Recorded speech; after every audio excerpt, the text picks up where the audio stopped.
the 6 of us aren't going to do it ourselves. We need more help.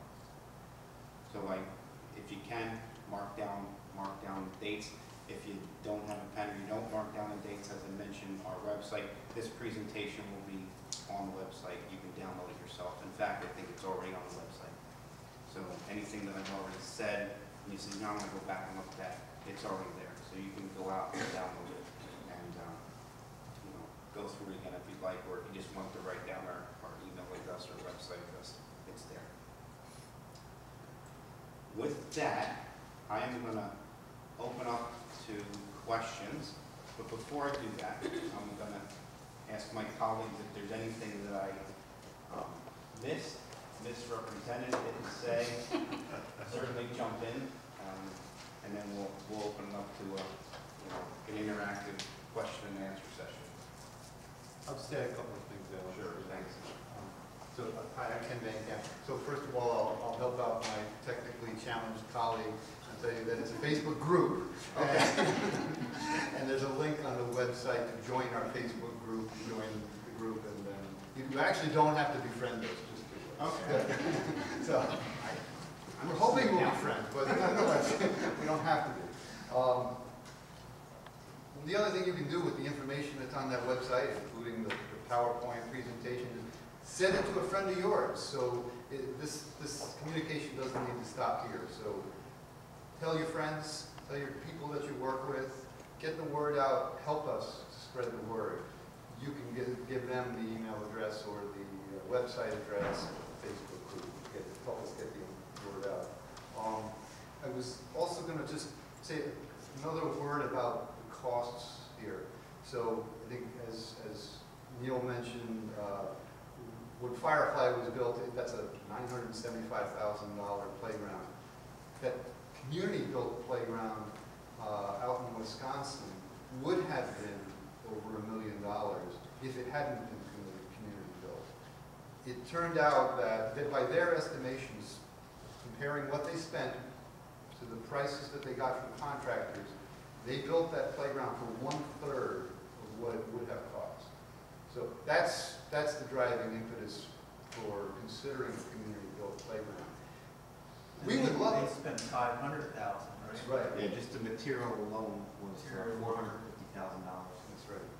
So it could have cost $1.5 million, but it didn't. Right. So making your dollars stretch, it may turn out to be extremely important. On the other hand, like Alex said, maybe we'll get a great benefactor who's going to write us a check for $1 million and we'll be done and ready to go. We're not counting on that happening, though. So in lieu of that, we're counting on all of you to help us raise some funds. Event organizing is another big area we want help in, because fundraising events can raise a lot of money. And whether it's, we've talked to our friends at the Sherman Theater, for instance, who run big fundraising events all the time. I think that's a possibility. But it could be anything, car washes to concerts to whatever.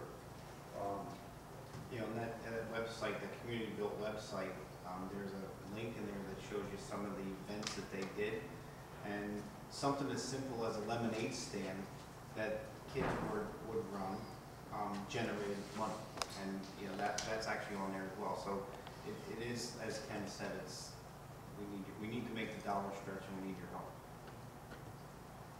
There's one other type of person that we're also servicing here. It's not just children with disabilities, it's also parents with disabilities, because if you think about it, there are parents who are wheelchair bound or have other types of disabilities who need to take their non-disabled kids to a playground and feel safe themselves. So that's one other aspect that we also want to incorporate here as well. The last thing I was just going to say was that when it comes to design of this playground, as Alex said, we are looking to make a design committee. So we're looking for help from everybody. And we see a few different types of people making up this committee.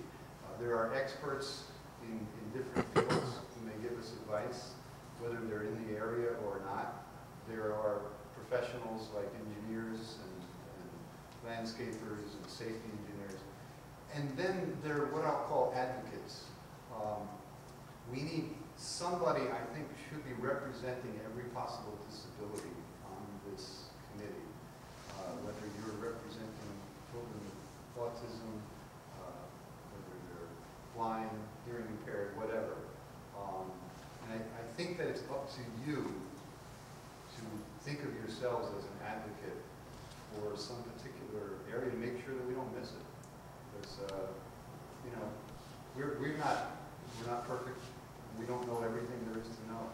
And we don't want to miss anybody. And the only way we can be sure is if somebody's there advocating for each of those different areas. That's all I have to know. Thank you. Jackie, anything? No? Dina? I want to thank the Jackson supervisors for showing up and giving us the place to go to every month. That's very gracious of you. We appreciate that. And I also want to bring up Tom Bradish right now. Tom Bradish is a Subway entrepreneur. He's been a small businessman for over 10 years in place. And Tom's been gracious enough to be our first sponsor for the program and the all-inclusive playground. He stepped right up. He's been fully involved in my Challenger programs, and Tom's always there when we need him. I mean, basically, he provides food for us every Friday night at Challenger programs, right? And that's just been wonderful, right? Kids. I don't know if they like the baseball better or the cookies. I don't know. But they're both great, I tell you. You know, the baseball. If you ever had a Subway cookie, you know they're great. So we just want to say thanks to Tom for stepping up right away. As soon as he heard about this project, anything I can do, I'll be right on board for it. So I just wanted to acknowledge him in front of the community today, and I just want to say